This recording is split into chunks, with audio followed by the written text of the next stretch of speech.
Je vais te partager des livres qui m'ont permis de préparer la certification AWS Solution Architect Associate. Mais par contre, les résultats, ce n'était pas un échec, ce n'était pas une réussite, c'est un résultat très particulier et très rare. Moi, j'avais commencé à me préparer. Nous sommes actuellement au mois d'avril. Depuis décembre 2025, j'ai adopté une stratégie de lecture-apprentissage, pratique vidéo, et ensuite j'ai terminé par une phase d'auto-évaluation avec des examens blancs. Alors, d'abord, pourquoi j'ai choisi de me préparer pour ce certificat-là? J'avais d'abord commencé à dire, bon, il faut commencer par Fractionnaire. Et en préparant Fractionnaire en une semaine, j'avais compris pas mal les services. Je me suis dit non, il ne faut pas faire un homme à certificat, il faut passer à l'essentiel. Donc, je dis, il faut se préparer pour Solution Architect Associate parce que je le voyais comme la certification la mieux placée. Voilà, dans ce cadre-là, depuis décembre, j'ai commencé par des livres à la FNAC. Ça, c'est un très bon livre de la part de Nicolas Deminil.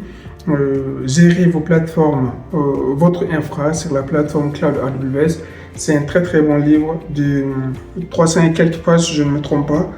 Ensuite, le boss final de ma préparation théorique, c'était les livres de Mehdi Bonasser. Préparation à la certification Solution Architect Associate. Un livre très complet, costaud de 970 pages, avec des labs, avec des questions et réponses, avec des techniques très détaillées. Franchement, c'était un livre complet. Je pense que rien qu'avec sa lecture et son étude m'a permis de m'évaluer jusqu'à, je dirais, entre 50 et 65%. Et ces données-là, je les ai prises suite à mes évaluations des tests par les tests officiels de la préparation et des tests sur Udemy. Ça, c'était ma première étape de formation. C'est-à-dire lire et comprendre ce qui se dit dans ces livres, aller vérifier dans la documentation officielle et bien évidemment terminer par des vidéos sur ces services-là qui sont déjà disponibles sur la chaîne. Si c'est ta première fois de tomber sur mes contenus, moi c'est Djaby Amara.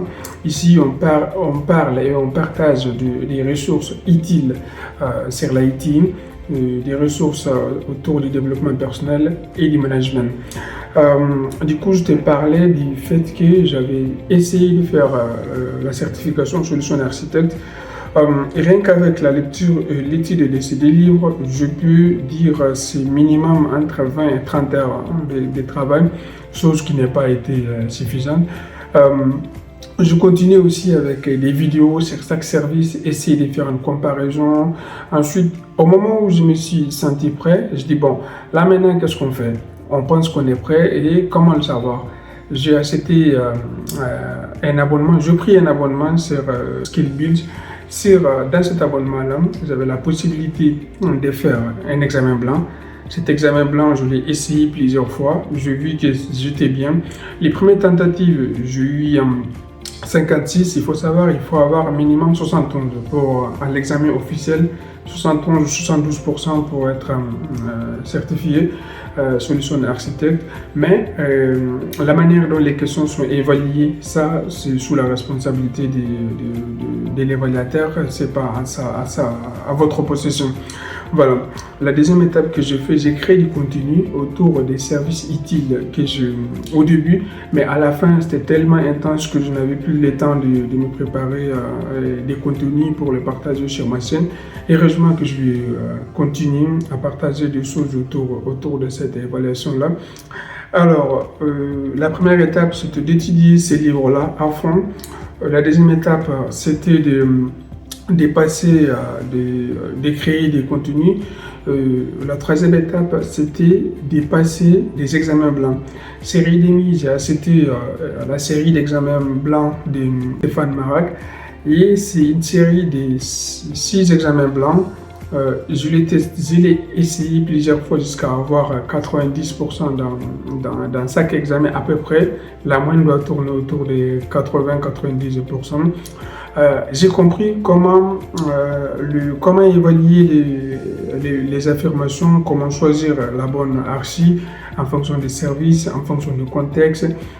Directement, j'arrivais juste à capter si c'est une question d'évaluation dans le domaine d'architecture résiliente ou dans le domaine d'optimisation du coût ou dans le domaine des choix des redondances. Donc, j'arrivais vraiment à comprendre tout cela.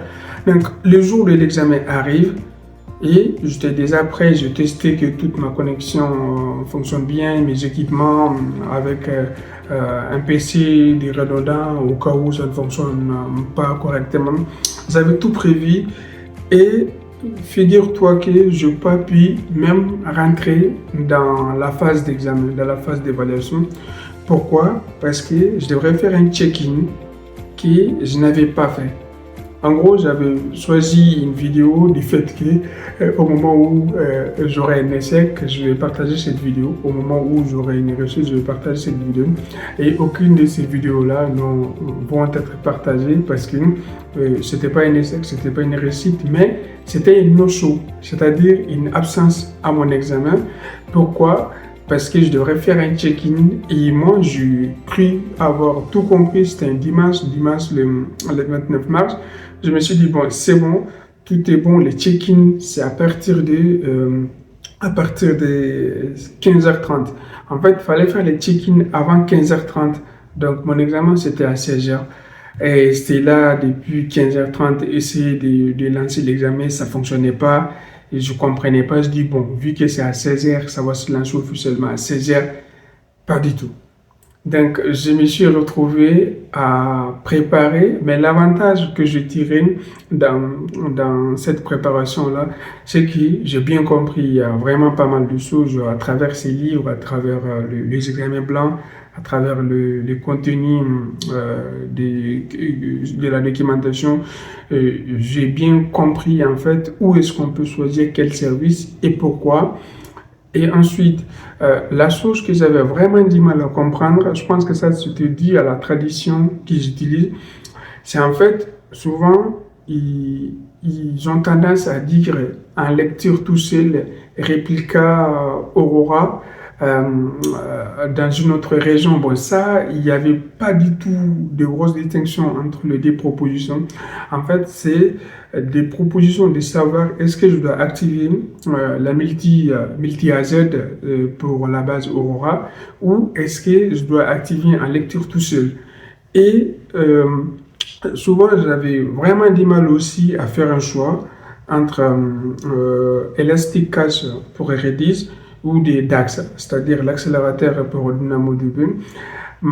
Ça, j'avais pas mal galéré à comprendre quoi faire à chaque niveau, mais à la fin, j'ai compris les derniers détails. En fait, à chaque fois qu'on pose cette question, évidemment, si on parle des DAX, c'est qu'il y a une base DynamoDB derrière, mais j'ai compris que